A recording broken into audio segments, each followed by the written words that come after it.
me poser des questions. Des questions qui relèvent du ratio, c'est-à-dire de la raison, de l'intelligence, et ce qui peut conduire la presse, et nous qui sommes devant la presse, à la prise de conscience responsable pour aller de l'avant au profit de notre pays. Le sentiment, à mon avis, ne relève pas des ratios, mais ils sont utiles pour la vie de l'homme sur la terre. En cette circonstance, je pense que nous serons sérieux, vous et moi, à parler des choses sérieuses, surtout qui obéissent à la raison. Et enfin, je vais devoir répondre à vos questions. Vous êtes nombreux, je souhaiterais que chacun de vous les présenter ici puisse poser sa question. Les questions tendancieuses ne sont pas toujours utiles et je ne crois pas que ce soit journalistique. Mais en même temps, la liberté de la presse étant consacrée par la Constitution, nous sommes en face de vous comme médias. Je sais que tout média c'est une entreprise et donc l'entreprise est gérée sur base des principes, sur base des lois, à la recherche des intérêts, parce qu'une entreprise qui ne produit pas n'a pas besoin d'exister si votre maison de presse ne fournit pas les informations utiles susceptibles de faire entrer l'argent dans la boîte. Vous serez licencié, on va fermer. C'est comme un taximan qui ne trouve pas le carburant pour rouler, finira par abandonner son véhicule et donc va tomber dans la faillite. Et je voudrais sincèrement souhaiter que les questions soient des questions qui élèvent la République et qui honorent la presse. Mesdames, Messieurs, si vous m'autorisez,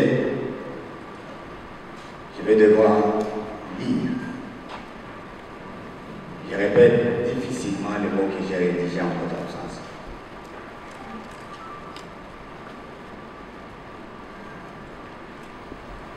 Vous permettez que je mette d'autres lunettes.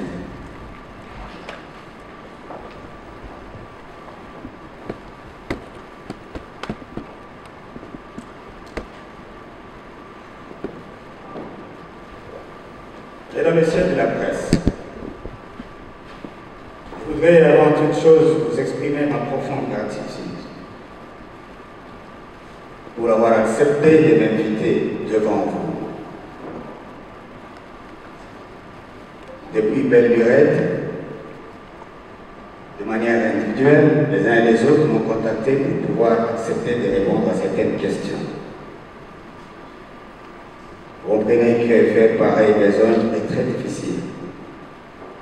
Voilà pourquoi aujourd'hui, le 17 mai, j'ai accepté de répondre à vos questions parce que c'est vous qui avez voulu que ce soit ainsi. Depuis ma sortie de prison, plusieurs parmi vous m'ont sollicité de les raconter l'interview à chaud. Chose que je n'ai pas voulu faire pour éviter de remuer les couteaux dans la plaie encore béante, exacerber la division et la haine entre les frères congolais. Pour moi donc, le prix le plus fort a été déjà payé. Et en effet, rien alors ne pourra remplacer le pacte enregistré, ni justifier les souffrances endurées. Je vous demande quant à vous de retenir une chose. L'opinion a été trompée et lourdement manipulé par les ennemis du peuple, cacher la vérité et me sacrifier.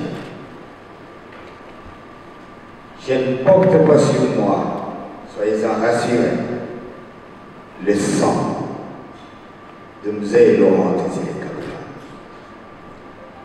à qui, comme fils, je suis resté fidèle et loyal, indéfectible. Avant sa prise de pouvoir, pendant l'exercice de son pouvoir et après sa mort jusqu'à ce jour et éternellement. Cependant, ce que je retiens de cet épisode douloureux dans ma tête de combattant, je le dis, de soldats, c'est le serment que nous a légué les soldats du peuple, Mzee Laurent Désiré Kabila, à savoir, ne jamais trahir le combat.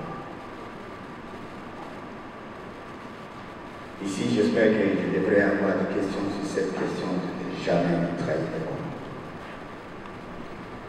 Oui, moi, en ce qui me concerne, je ne trahirai jamais le combat. Par contre, je mettrai tout en œuvre pour mériter de la nation, en agissant pour le progrès et l'unité de toutes les filles et de tous les fils du Congo, du nord au sud, de l'est à l'ouest, en passant par le centre. À l'occasion de la date du 17 mai, laquelle a une grande signification à mes yeux, comme pour beaucoup d'entre vous aussi, je pensais être devant vous, pour vous faire part de mes petites idées et échanger avec vous. Ma ferme conviction, s'agissant du progrès social, de l'unité du pays et de la réconciliation nationale. Le progrès social est une finalité commune, quelle que soit notre appartenance ethnique, quel que soit notre espace socio-culturel et linguistique. Notre dénominateur commun, c'est le Congo. Une nation que nous devons construire ensemble pour assurer sa grandeur au cœur de l'Afrique. Notre espace commun, c'est la République démocratique du Congo, dans laquelle chaque enfant du pays a droit aux richesses, qu'elles se trouvent à l'est ou au sud, au nord ou à l'ouest, au centre. Et par ailleurs, chacun de nous a droit d'en bénéficier et d'assurer la bonne gestion pour que cela profite à la République. Mesdames, Messieurs, préserver l'unité du pays est un devoir sacré pour chacun de nous. C'est l'héritage de nos aïeux que nous avons l'obligation de léguer à la postérité, comme l'immortel serment de liberté chanté dans notre hymne national. Je sais que certains de nos frères voudraient une unité à géométrie variable, selon les espaces socio-culturels et linguistiques. Non, pour ma part, il nous faut un Congo uni, fort dans ses limites de l'indépendance. Une géométrie unique pour une seule superficie et un seul pays. Vous avez été matraqués. Mais grâce à un homme, au lieu de me suivre là où j'étais incarcéré, je suis devant. Comprenez que ma loyauté reste pour toujours.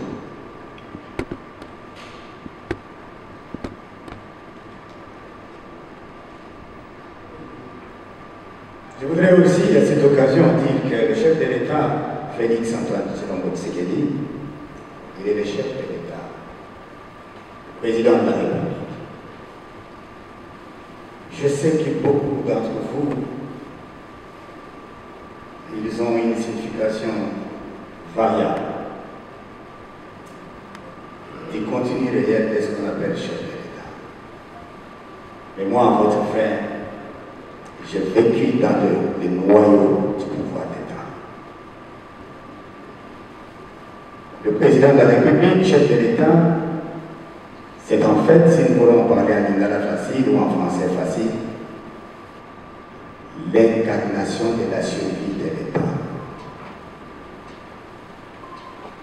On la plaise à la personne de X ou Y.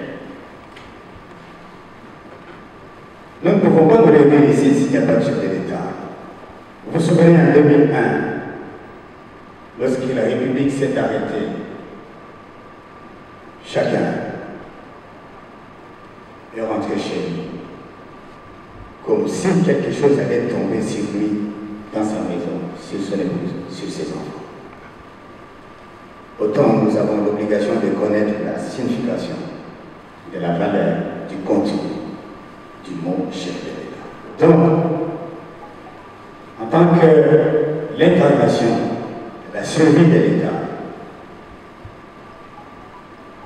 la République démocratique du Congo s'appelle un État, parce qu'il y a un chef qu'on appelle chef de l'État. Donc nous avons l'obligation d'accompagner, de soutenir, d'aider, d'orienter ainsi la besoin, en disant, nous dans ce quartier, nous n'avons pas besoin d'électricité, mais nous avons besoin des robinets. Tandis que nos amis qui sont peut-être à la cité du fleuve, ils n'ont pas besoin des robinets, ils ont besoin d'électricité. Chacun de nous, à travers le pays, nous avons des problèmes. Et donc, le pouvoir de chef d'État revient à l'un des fils de la nation qui accepte de prendre la responsabilité de conduire les autres. Le chef de l'État, ce n'est pas un simple pilote qui conduit un véhicule, qui est un matériel insensible et inhumain. Mais il conduit les hommes. Ça veut dire que nous avons l'obligation de savoir qu'est-ce que nous voulons, qu'est-ce que nous pouvons demander à notre chef de faire pour nous tous. Mais en cela, nous avons l'obligation de les considérer comme tels, de le respecter, de l'appuyer, de l'accompagner conformément aux lois de la République. C'est en cela que notre pays sera grand un jour. Tout le monde veut aller en Europe. Tout le monde veut aller à Dubaï. Ce n'est pas tombé du ciel, Dubaï. C'est fait par les hommes, à la tête desquels se trouve un visionnaire qui s'est entouré de la conscience collective de tout le monde pour dire allons dans cette direction. Au bout de quelques années, c'est vrai que nous ne pouvons passer, mais ceux qui viendront vont trouver qu'il y a eu des bâtisseurs dans ce pays. Ceux qui ont commencé avec Dubaï, ils sont probablement tous morts.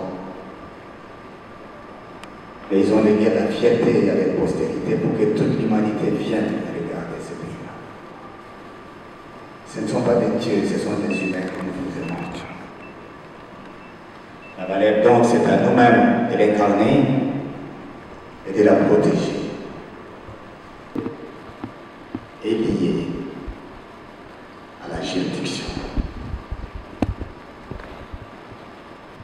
Vous ne pouvez pas être au Congo si vous n'avez pas une juridiction qu'on appelle Congo central ou ex-Badu. Parce qu'aujourd'hui, si vous prenez l'avion, vous allez au Katanga. Mais vous irez où? À quel Katanga? Votre avion, si vous mettez sur la carte des pilotes, vous cherchez tout ça, où est le Katanga? C'est absent sur la carte de navigation. Vous allez atterrir où? Si vous allez à Lubumbashi, vous n'allez pas au Katanga, vous allez dans le Haut-Katanga. Si vous allez à Kamina, vous n'allez pas au Katanga, vous allez dans le Haut-Lomami. Si vous allez à Kalemi, vous n'allez pas au Katanga, vous allez dans le Tanganyika. Si vous allez à Kolwezi, vous n'allez pas au Katanga, vous allez au Rwanda.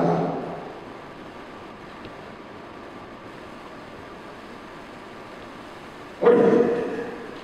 Certaines personnes peuvent dire, oui, mais les Congos, nous sommes chacun chez nous. Mais nous ne cessons pas d'être Congolais.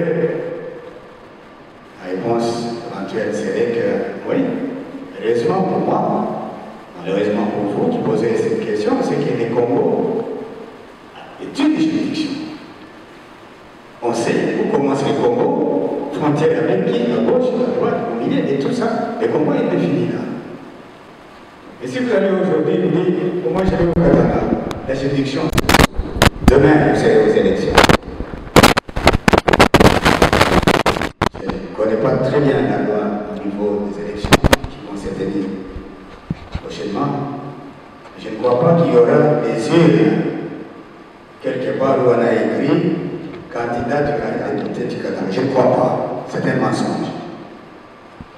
Pour être député, vous devez poser au là-bas, parce que ce sont ces gens-là qui vont voter. Vous devez poser la candidature ici à Tchambou, parce que c'est une juridiction. C'est une entité. Et donc,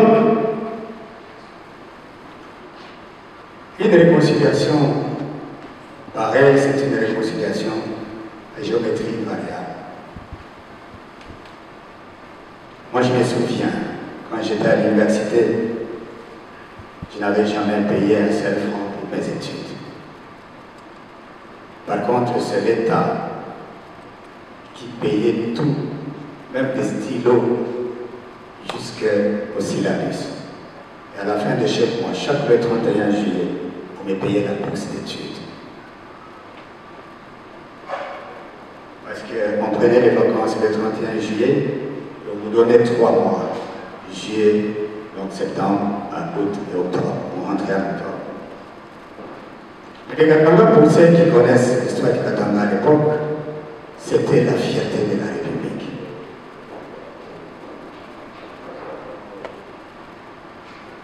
Les économistes qui sont ici, l'économie au budget national de notre pays reposait sur 60% de ceux qui venaient du Katanga. Mais aujourd'hui, toutes les terres minières sont vendues.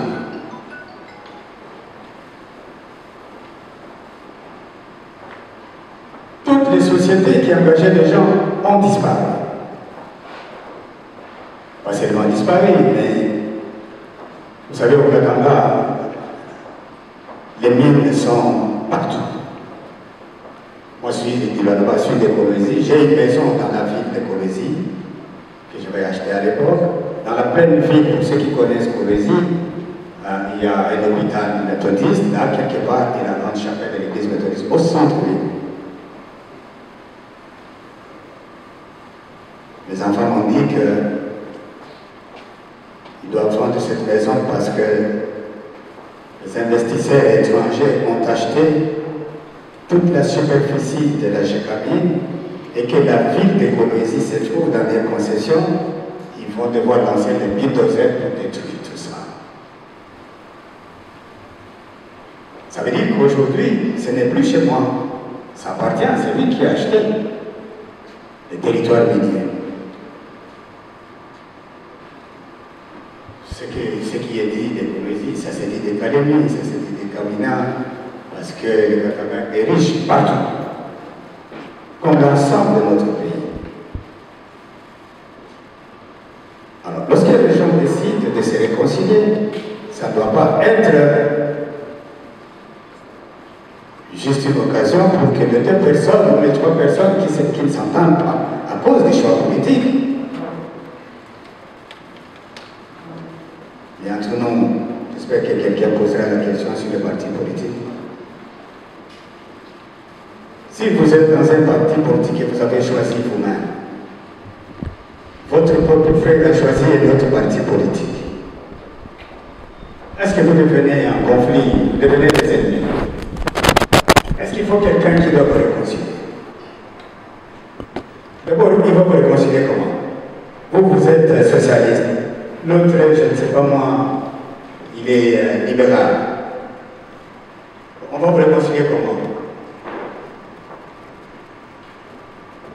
Mais lorsqu'on lance de demandes pareilles, ça devient de l'opium, c'est comme la drogue. Tout le monde dit oui, allons-y. Mais en vérité, vous êtes en train de parler des choses en continu. Parce que s'il y a des leaders catholiques aujourd'hui qui sont dans la réconciliation, regardez, le chef de l'État, Félix, a son directeur de cabinet, la cheville de son articulation stratégique, Katangui. Lui, il est au four et au moulin, il dit je suis président de la République. Mais les responsabilités de l'État, je donne à un Katangui, Premier ministre.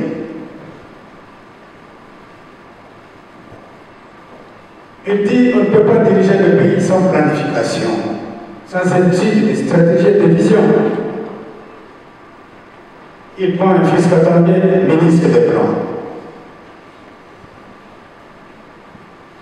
Et chacun d'eux appartient à son parti politique. Mais alors s'il faut réconcilier, on va réconcilier qui? Est-ce qu'il est censé aujourd'hui que le Premier ministre,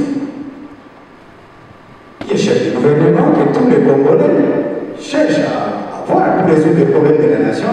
Est-ce que c'est normal qu'aujourd'hui, qu'on aille devant son bureau et qu'on dise que non, le Premier ministre n'est pas là, le bureau est fermé parce qu'il est allé chez lui, entre parenthèses, pour se réconcilier?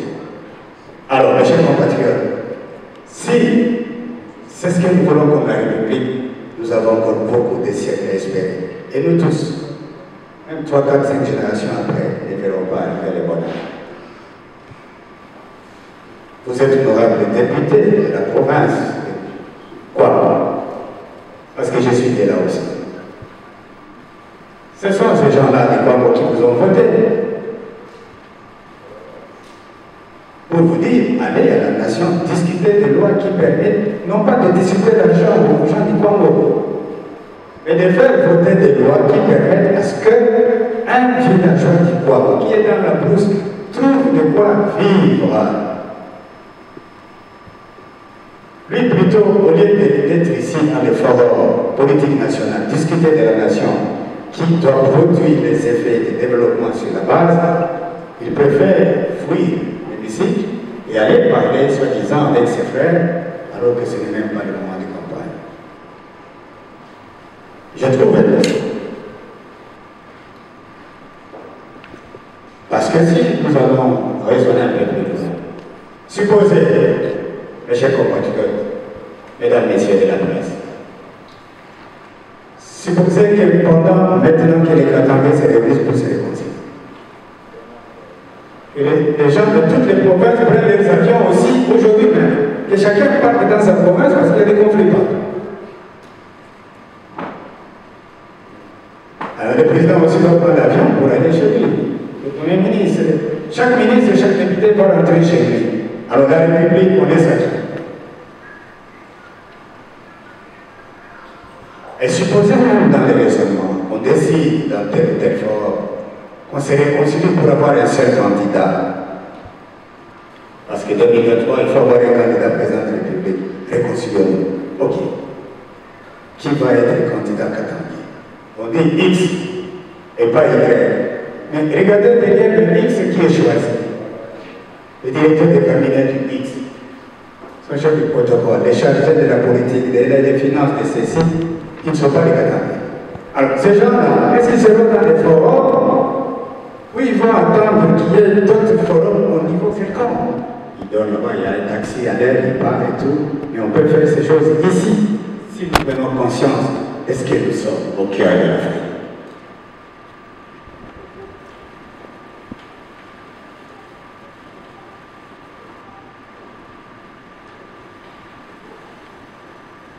Vous êtes journaliste. Vos compatriotes sont à travers le pays aujourd'hui. Vous leur direz ce qui se passe ici, ils diront ce qui se passe là où ils sont. Je réitère.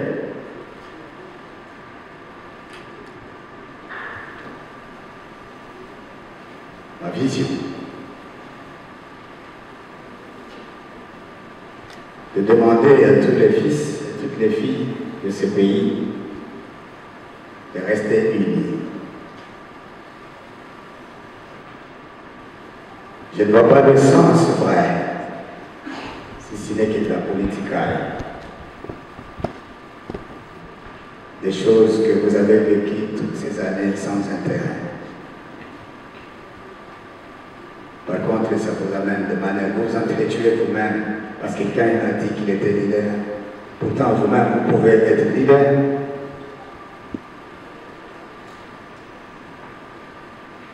La politique de manipulation, comme ce qui se passe au Katanga, excusez-moi de répéter le mot Katanga, je vais dire à l'ancien Katanga, parce que moi je suis logique quand même. Vous avez les cartes d'identité, je ne sais pas s'il y a un ex-Katangais ici, s'il a la carte de vote ici. Je crois qu'à l'endroit là où on a écrit province, on a effacé le mot province du Katanga, on a mis Olomami, s'il est dit Olomami, je pense.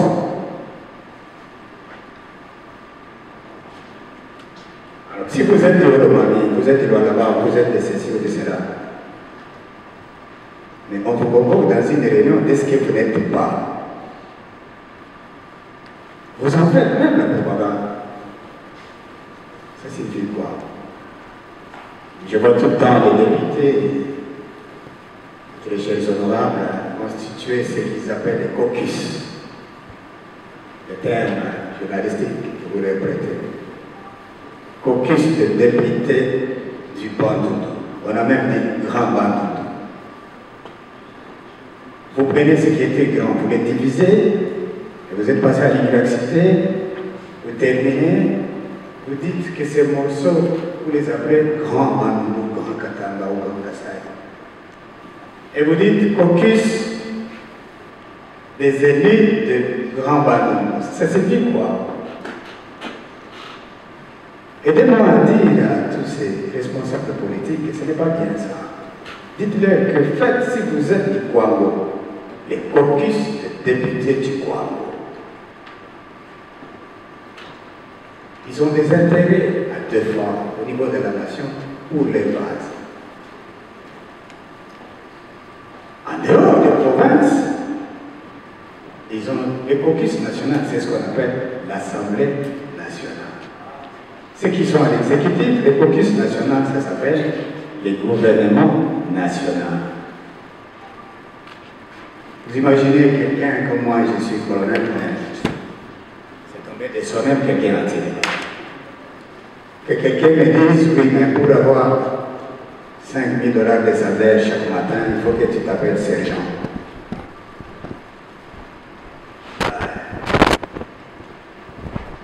Il faut savoir choisir.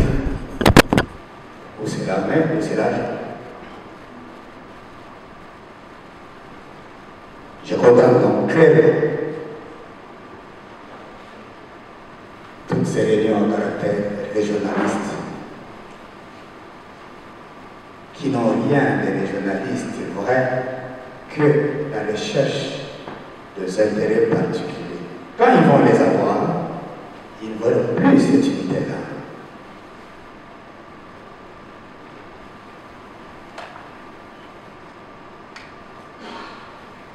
Par contre, ils vont laisser dans des disputes la guerre. Ils ne vont pas se battre eux-mêmes, ils vont recruter les enfants des autres pour les mettre dans des milices qu'ils vont armer les uns contre les autres. Et dans l'entretemps, il vient le gouvernement central pour dire nous devons nous réconcilier, nous devons négocier pour demander au groupe armé de tel endroit de déposer les armes pour qu'ils viennent. Et la condition de déposer les armes, c'est le président, monsieur le Premier ministre, il faut que tous ces gens-là deviennent des généraux, ou il faut que les chefs deviennent ministres, ou PDG, et tout ça. Et comme ça, pendant 20, 25, 30, 40, 50 ans, il n'y aura plus de république dans ça.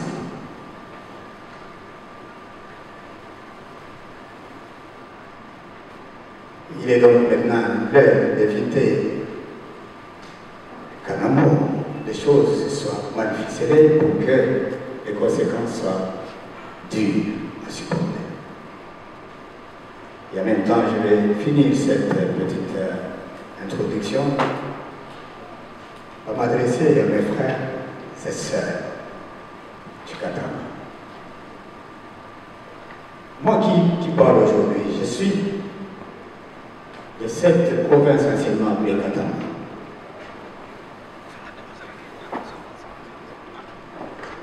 Je suis l'un de leurs fils, encore que sans ces fils-là,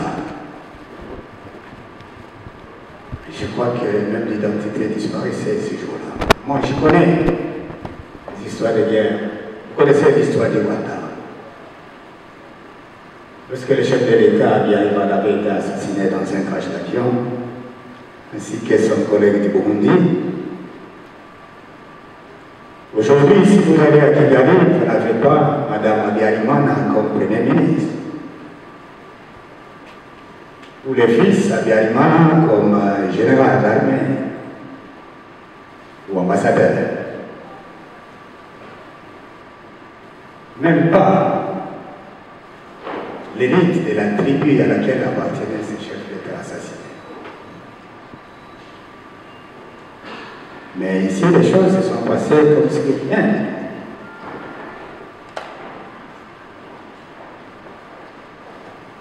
Je crois que le choix est clair. J'ai dit au début qu'il fallait être moi pour comprendre ce que moi je comprends. Mais j'ai fait l'effort d'être vraiment rationaliste pour que nous puissions nous entendre correctement. Je veux pour mon pays, je veux pour tout notre peuple, je veux pour toutes nos provinces la réconciliation entre le politique et le peuple. Le peuple a faim, le peuple se sent désemparé. S'il doit y avoir réconciliation, ça doit être la réconciliation avec le peuple, pas la réconciliation entre politiciens. Ils ont les cadres de réconciliation qui s'appellent Parlement, où l'opposition et la majorité doivent s'affronter pour faire ça. Ils ont des cadres de plateforme politique démocratiquement constitués dans lesquels ils peuvent discuter, mettre de l'eau dans le vin de chacun d'eux. Ils ont, dans les cas de les partis, de les plateformes, comme je dis, la possibilité de se réunir et de se réconcilier. Mais retirer les gens dans un coin d'une province pour parler des choses qui n'ont rien de la nation, c'est dangereux. Moi, je ne souscris pas à ce schéma. Je vais donc, aujourd'hui le 17 mai, dire pour conclure que Laurent Désiré Kabila a conduit les forces de l'Alliance pour libérer effectivement, je sais, la liberté de penser, de choisir, revient à chacun de vous. La politique, ce n'est pas une église et vous devez dire Amen à tout. Mais en même temps, ça vous amène chacun à être sur un certain diapason pour dire, de manière comparative, telle période à telle période, qu'est-ce qui s'est passé, telle période à telle période, qu'est-ce qui s'est passé. Et moi, pour ma part, je crois que cette occasion me permet de dire que Désiré Kabila, c'était un véritable libérateur. Et vous savez, une fois quelqu'un m'avait posé la question en prison, est-ce que tu peux trouver la différence entre Kabila et Étienne Tshisekedi? J'avais dit que la différence était dans les méthodes d'approche. Mais que tous, ce sont des socialistes. Tous se battent et recherchent le progrès social de la nation. Mais que les approches sont différentes. Étienne Tshisekedi, il a lutté de manière pacifique. Laurent Désiré Kabila a lutté de manière armée. Et parce que l'objectif est le même. Vous avez plusieurs types de caméras, de marques différentes. J'ai l'impression que vous avez dirigé les objectifs de vos appareils sur un seul objectif, moi. Voilà comment les gens doivent comprendre la politique. Et Laurent Désiré Kabila, chaque fois qu'il s'efforce de libérer la province, je vous l'ai dit aujourd'hui, sur l'ensemble de la République, sur les 11 provinces de la République, et autant de districts, ce sont les combattants de l'UDPS qui sont venus, qui sont devenus les premiers gouverneurs de Laurent Désiré Kabila sur l'ensemble de notre pays.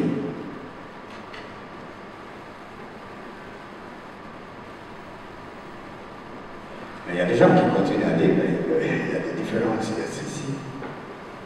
Ce sont des mensonges. Un militaire ne peut pas agir comme un cultivateur.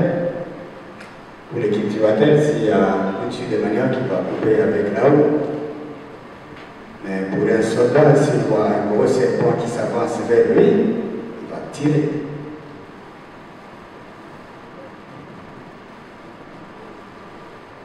Mesdames, Messieurs, sachez-le, et je vous prends un témoin pour l'histoire de notre pays, que moi, comme revenant du fond de l'injustice et du mensonge, du fond de la haine et de la trahison, je suis devant vous aujourd'hui libre et je parle avec vous libre. Je dois ma reconnaissance au président de la République. Je vous prends un témoin pour lui dire que je mettrai toutes mes forces mentales et physiques, morales, au service de la patrie pour son commandement. Je ne trahirai jamais. Autant j'étais fidèle à Laurent Désiré Kabila, jamais une seule seconde n'est arrivé à trahir. On vous a menti. Autant, désormais, je ne trahirai jamais Félix Tshisekedi. Je servirai la patrie sous son commandement. En attendant, mesdames, messieurs, je vous dis merci et je suis à votre disposition. La politisation de la guerre cesse.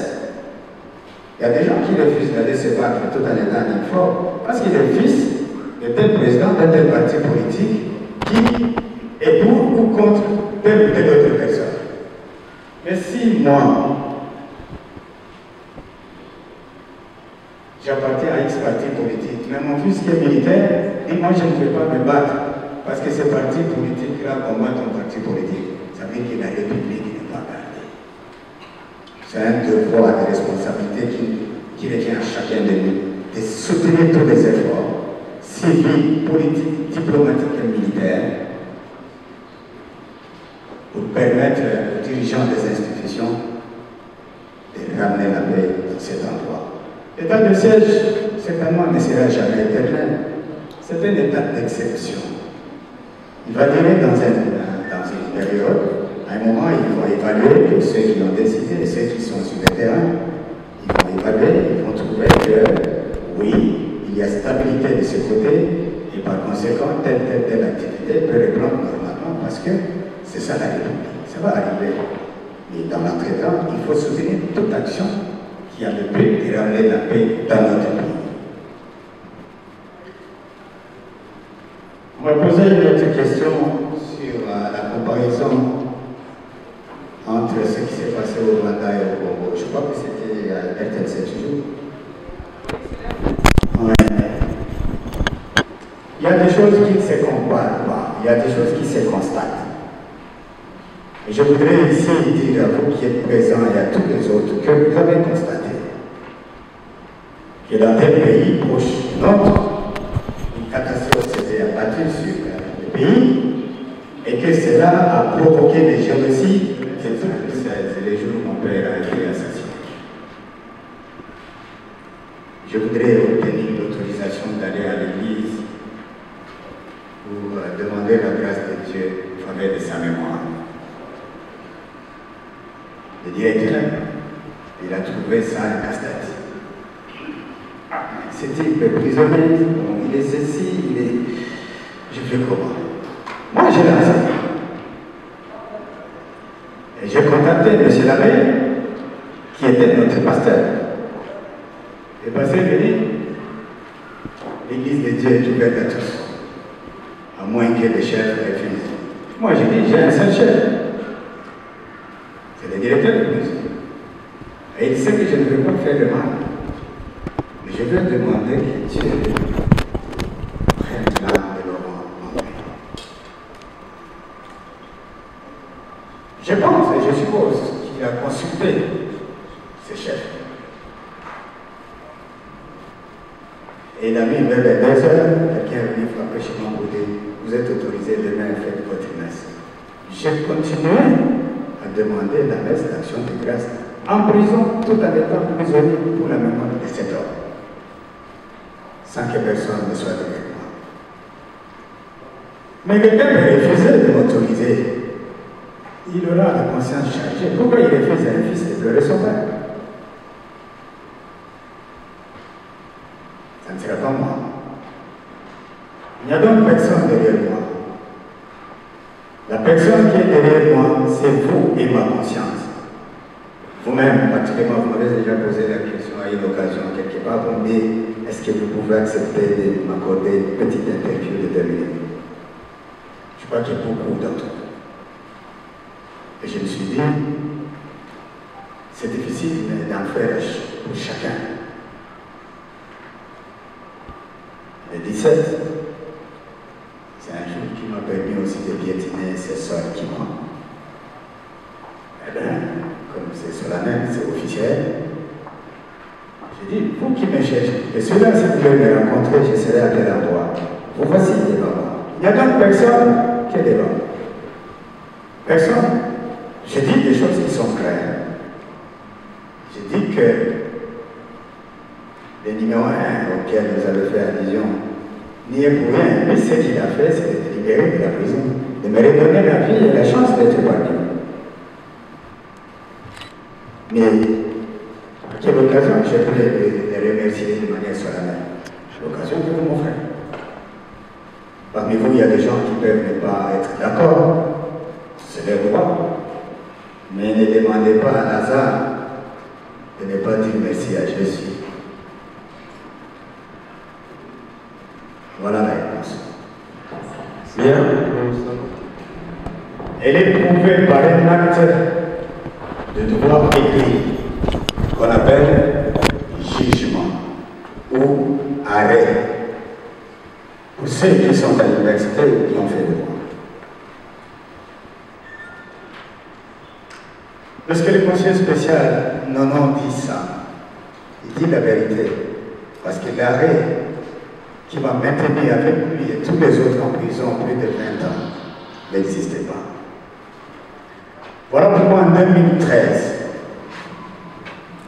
nous avions demandé à nos avocats de se pourvoir au niveau de l'Afrique. Ils sont allés au tribunal de Banjul, ils ont posé les problèmes, le gouvernement était là, nos hommes étaient là. La première question, c'est de demander à ceux qui nous ont mis ici, donner l'arrêt qui condamne Capin. Ça n'a pas été exhibé parce que ça n'existait pas. Et toute la suite, l'OIA a décidé de trancher. Elle a condamné le gouvernement congolais à nous libérer immédiatement avec effet de dommages internes. Et a demandé au gouvernement à nous libérer immédiatement et de réinsérer dans la vie socio-professionnelle. Malheureusement, jusque le jour où arrive le président Félix à la tête du pays qui me libère, ces choses-là ont été boycottées. On a estimé que les gens n'avaient pas du devoir à l'égard de la justice internationale. Mais même au niveau de la justice interne, qu'est-ce que ça représente? Nous avons besoin d'être réhabilités. ça le droit. Et nous les méritons. Mais en même temps, nous savons que il y a des gens qui sont morts de cette gratuité. Beaucoup. J'avais dit quelque part, il n'y a rien qui peut réparer ça. Je profite de ces micros, effectivement, pour demander à l'État de reconnaître toutes ces erreurs, toutes ces choses qui passaient. On a persécuté des innocents et qu'il est temps qu'on puisse faire réparation. Et la réparation doit passer naturellement et simplement à réhabiliter des gens dans la vie normale. Que chacun fasse ce qu'il peut faire, ce dont il a les compétences. Pour les soldats, avant même que nous soyons libérés à la suite de cette décision de l'Union africaine, le commandant suprême à l'époque avait envoyé une délégation des officiers pour réintégrer dans l'armée les militaires et les officiers qui étaient frappés de ces mesures-là. Ce sont des choses peut-être qui n'ont pas été dites en public comme ça, mais ça a été fait de sorte que les soldats demeurent dans ces conditions-là, membres des forces armées. Et que tous les autres ont droit, chacun dans ses compétences et services, de récupérer la réinsertion sociale normale et naturelle. Je crois que j'ai répondu à cette question. Maintenant, on peut aller chez nos amis. Voilà, merci. C'est que le peuple congolais a porté dans son cœur et dans son esprit Laurent Désiré Kabila. La disparition tragique de Mouzé a brisé beaucoup le cœur de plusieurs Congolais. Et donc c'est légitime que des enfants de ces pays se posent multiples questions pour en savoir davantage. Et mon cher ami, je vais te dire que le mensonge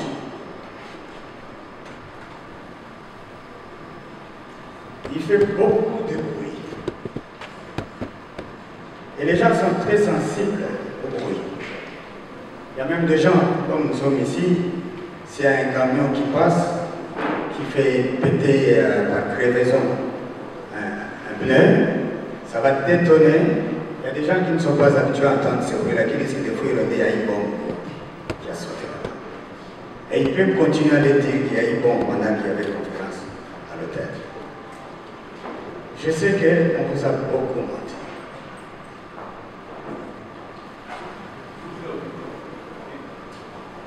Celui qui a assassiné le président Laurent Désiré Kabila s'appelle Rachidi Mouzé.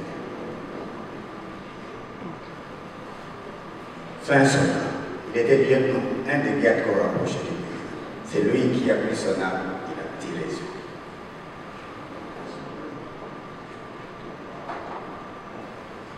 Ce n'est pas dit.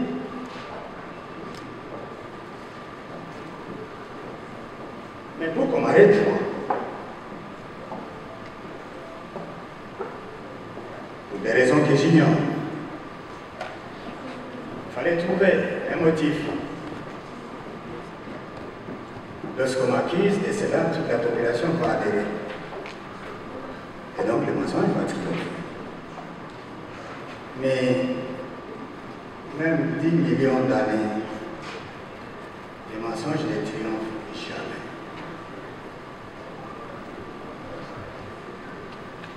Lorsque je suis sorti de la prison, il y a des gens qui m'ont posé toutes ces questions. Est-ce qu'on peut faire? On peut faire? Tu peux aller? J'ai posé la question et je vais rentrer au palais de Mac pour voir ce que j'avais vu ce jour-là. Vous en avez? Mais j'ai posé la question, qui explique les événements là-bas? On m'a dit, non, tel citoyen, tout ça. J'ai dit, dans ces conditions, je parle.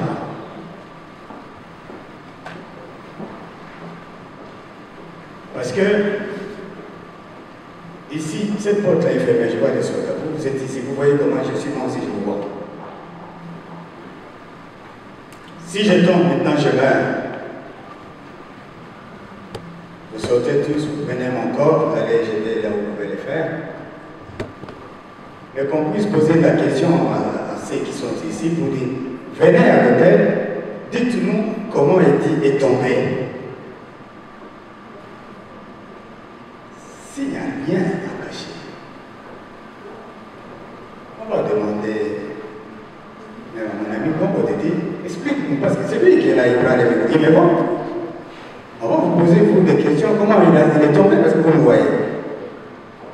Mais si on prend, par exemple, notre frère et confrère à vous, journaliste Marius Munga, qui est aux États-Unis, on dit, viens-toi, explique-nous, assis-toi dans la porte de cet hôtel, explique-nous comment Eddie est tombé.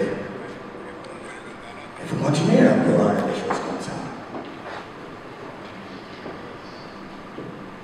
Non pas que ces mensonges étaient préjudiciables contre moi, mais il a été pour vous tous aussi.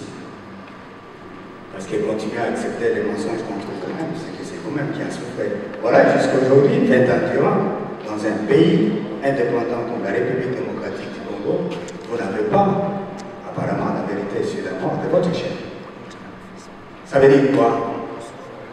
Vous auriez souhaité que les mensonges m'emportent en prison pour que vous restiez dans la même idée de croire que oui, c'est lui qui l'a tué parce qu'on nous a dit. Et Dieu a refusé, mais voici devant.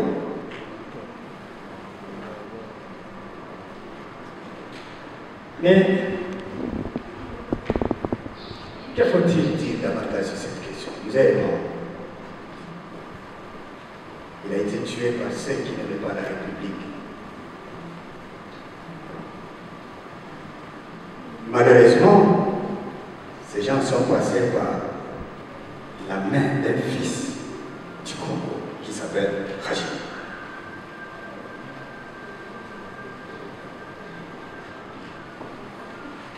Ne trahissez pas vos chefs. Quel que soit ce qu'on va vous proposer, n'acceptez jamais de trahir, de porter la main contre vos dirigeants. Jamais. Mais malheureusement, cet acte de trahison a emporté la tête de la République pendant cette période. C'est pas moi. Vous savez, un jour, quand on a fermé tout ça, j'étais gardé exceptionnellement comme Simon qui parle, par une armée étrangère. Ils m'ont dit, ne tombe pas malade. Si tu tombes malade, tu n'iras pas à l'hôpital, tu vas mourir ici. Je leur ai dit, parce que vous l'avez dit, je ne tomberai pas malade. Et quand je suis resté seul, chrétien aussi, j'ai dit à Dieu, tu entends ce qu'ils m'ont donné comme ultimatum. Si je tombe malade, je vais mourir. Mais toi, tu es vérité, tu es justice, tu sais que je n'ai pas fait ce dont je suis accusé ici. Agis. Il a agi, vous me voyez, je suis là. Je n'ai pas été à l'hôpital pour demander ces succès pendant toutes ces années. Dieu a refusé que je tombe malade parce qu'il savait que si je tombais malade, on me tuait dans une clinique. Je n'ai jamais trahi Kabila. Jamais tué Kabila. Par contre, si j'étais avec lui là, c'est moi qui mourrais le premier parce que j'étais son chef d'état-major particulier. J'étais son indépendant, c'est-à-dire le deuxième cerveau de sa tête. C'était moi. C'est lui qui entrait avec son arme pour tirer sur lui. Il devrait commencer par tirer sur moi. En décidant de tirer sur moi, ça permettrait au chef de glisser sur le fauteuil ou de s'enfuir. Il serait blessé, ou mort après. Moi, je mourrais le premier. Mais parce que je suis pas mort, qu'est-ce que je devais faire? Vous laissez tous mourir. Si j'étais mort avec Laurent Désiré Kabila, je crois que vous m'auriez élevé au rang, je ne sais de qui. Vous alliez me donner des détails. Mais comme je ne suis pas mort, j'ai pris la responsabilité pour sauver la République. Vous avez décidé de me payer comme ça. C'est naturel. C'est normal. Mais Dieu a tranché. Je n'ai plus besoin de revenir sur toutes ces choses. Ça ne va réveiller ni vous aider, ni remettre les choses autrement. J'ai écrit beaucoup de livres, vous lirez. J'écris beaucoup de livres pendant 20 ans, c'est ce que je fais. Un jour, je vous dirai. Merci pour cette question. La deuxième question, c'est le service national. Dans l'idée de Musée Laurent-Désiré Kabila, il pensait que le service national serait un service d'appoint pour permettre aux gens, surtout aux jeunes d'un certain âge, d'apprendre le métier. Nous avions prévu le service national dans le secteur agricole. Nous avions prévu dans le secteur de pêche, parce qu'on voulait acheter des bateaux de pêche sur les fleuves et sur nos grands lacs. Et on avait prévu aussi dans le cantonnage manuel sur des routes de dessert agricole. L'idée, c'était de créer des brigades entières, au modèle militaire, avec à la tête des militaires qu'on démobilise pour s'occuper initialement de ça, des soldats qui ne peuvent plus continuer les combats, ou des jeunes qui rentrent, avant d'entrer dans l'armée, ils devaient passer par là pour apprendre l'idéologie. Une armée sans patriotisme, c'est une bande de bandits.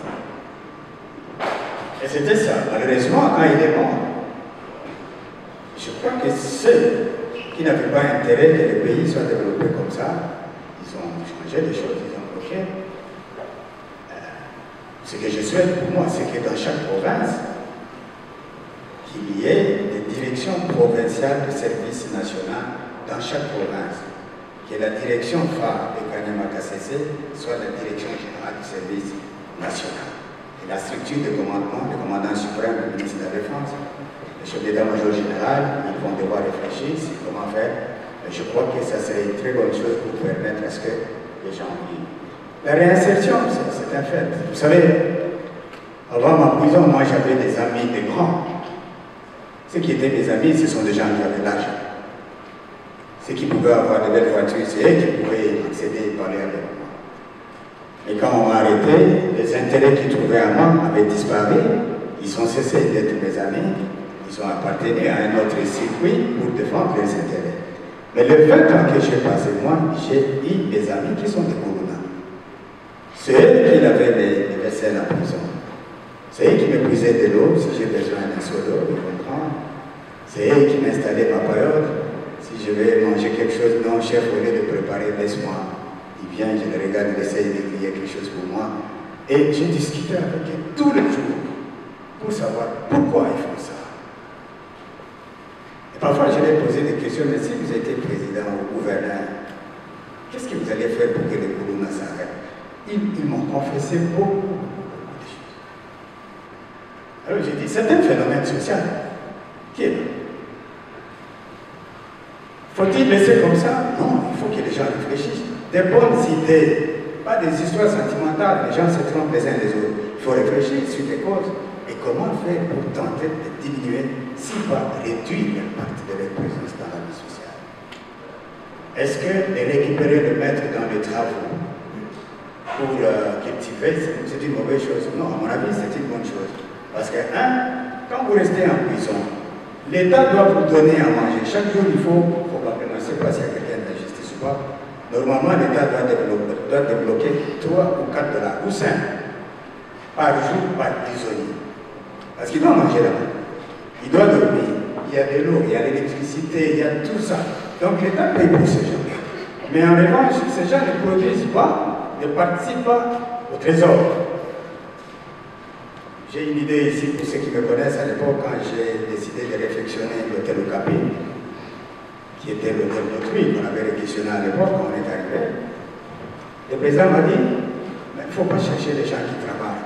Demande au directeur de sélectionner des menuisiers, des plombiers, des peintres, les maçons et tout ça. Amène ces gens-là qui fassent ce travail et tu leur donnes la prime. J'ai demandé au directeur, à l'époque c'était M. Dido, il mettait 2 ou 3 gardes, on amène des bus, des G5. Vous vous souvenez? On amenait tous ces prisonniers à Okapi, sans garde. Ils devaient travailler depuis 7h jusqu'à 17h. Et personne ne fouillait. Et à la fin, ils avaient la prime. C'est eux qui avaient réflexionné ça. Ces gens, on peut les former pour devenir agriculteurs. pour devenir des plombiers, pour devenir des électriciens. De sorte que quand il quitte la prison, il ne voit pas pourquoi il doit voler. Et même s'il a l'intention, parce qu'il est engagé à cet hôtel comme plombier, il est en bas, en train d'arranger les robinets, il pense comment voler, mais ici on dit tu dois finir à 19h. Et quand il finit à 19h, il est fatigué, il doit aller chez lui, je ne sais pas dans quelle commune, et à 6h, il doit être debout, et il sait qu'à la fin du mois, il a son salaire, il aura ça va diminuer. Pas seulement l'agriculture, mais dans tout le métier. Il faut recycler ces gens et garder tous en prison. Un jour, nous aurons une prison de 1 million de gens. Ça veut dire qu'il faut de l'argent pour construire d'autres prisons. Mais un pays ne doit pas être là pour construire ce qui fait le mal. Non, le pays doit réfléchir comment, au début, bloquer pour que le mal ne soit pas important. Et je crois que le service national mérite votre soutien et vos encouragements pour que ça soit implanté à travers tous les pays pour pouvoir récupérer non pas seulement les prisonniers, mais d'autres jeunes qui préfèrent apprendre les métiers à l'INPP. Ils payent. Il y a des écoles professionnelles ici, il faut payer. Mais au service national, si tu veux faire l'agriculture, c'est eux qui t'imposent, toi tu ne payes pas. Si on met du bateau de pêche, on va vous apprendre comment pêcher, vous allez pêcher, la quantité prévue pour la direction, la quantité qu'on vous offre pour vendre et survivre, vous allez apprendre le métier et ça sera la vie, c'est pour le développement du pays. Ok, pour mon ami, j'ai répondu à ces questions. Il y a un ami qui a parlé de droits. Si j'ai des droits ou dommages et intérêts. Sa deuxième question, c'était de savoir, il me connaît colonel, pourquoi je suis sans galon. Les droits, oui. Lorsqu'on vous a causé du tort, il faut qu'on répare. Mais moi, je me suis inscrit dans la logique de ne pas voir les individus. Ce n'est pas un individu qui me doit ou qui devra à tous les autres. C'est l'État, c'est la République. La loi, vous savez, elle est dite au nom du peuple. Le peuple est organisé politiquement dans ce qu'on appelle l'État. Et le droit est exécuté au nom du chef de l'État. Donc, nous sommes en droit de vivre comme tout le monde. Là où il y a une tort, on va réparer. Heureusement, la première réparation, c'est la survie physique, psychologique que je porte aujourd'hui, que le chef de l'État m'a accordé par la grâce en disant, sors de la prison, vis comme tout le monde.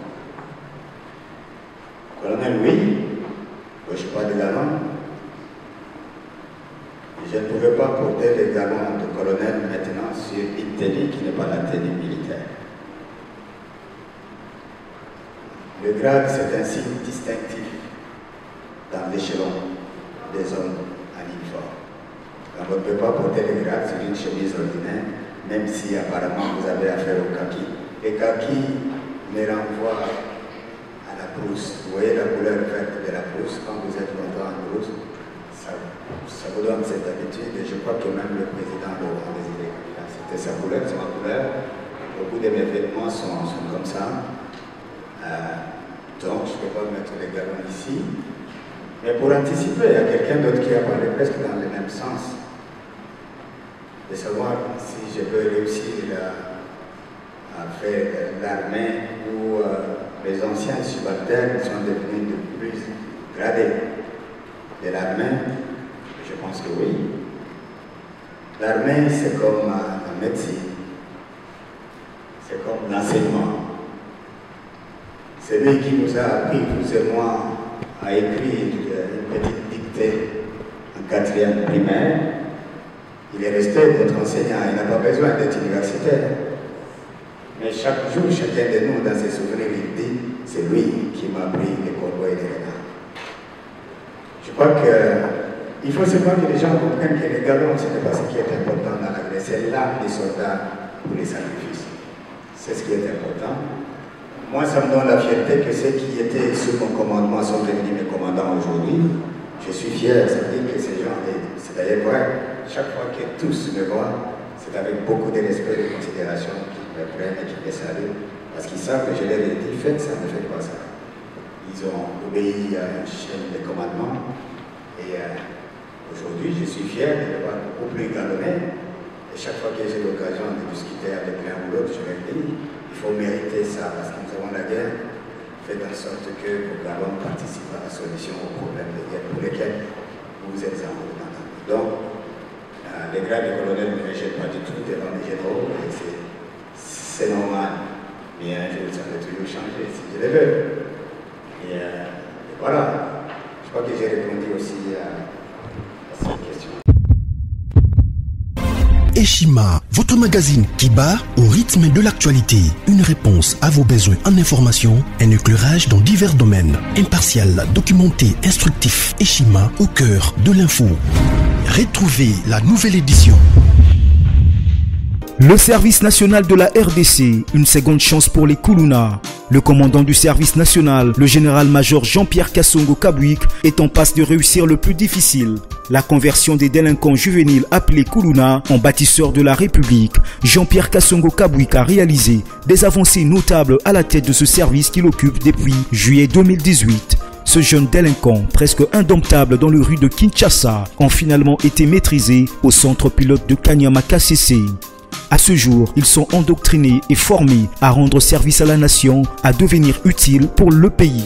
Au total, 2000 anciens Koulouna devenus aujourd'hui bâtisseurs ont perçu leur premier salaire après une période de 14 mois de formation dans plusieurs domaines, notamment la maçonnerie, la menuiserie et autres. Cette étape a concrétisé la volonté exprimée par le chef de l'État, Félix Tshisekedi, qui prône une autre méthode plus humaine pour l'encadrement de ce jeune brigand urbain et leur réinsertion sociale. Cela à travers la formation pour servir de main-d'œuvre au profit de la République démocratique du Congo. Dans un long entretien accordé à Eshima Magazine, le général-major Jean-Pierre Kassongo Kabouik explique le retour 4 ans après de la production agricole à Kanyama KCC. Dans cette interview exclusive, le commandant du service national égrène les réalisations de cette structure qui revient d'une longue léthargie. Il évoque l'expérience des cantines militaires et policières et révèle que son service paramilitaire mettra bientôt ses cantines à la disposition du campus universitaire en faveur des étudiants.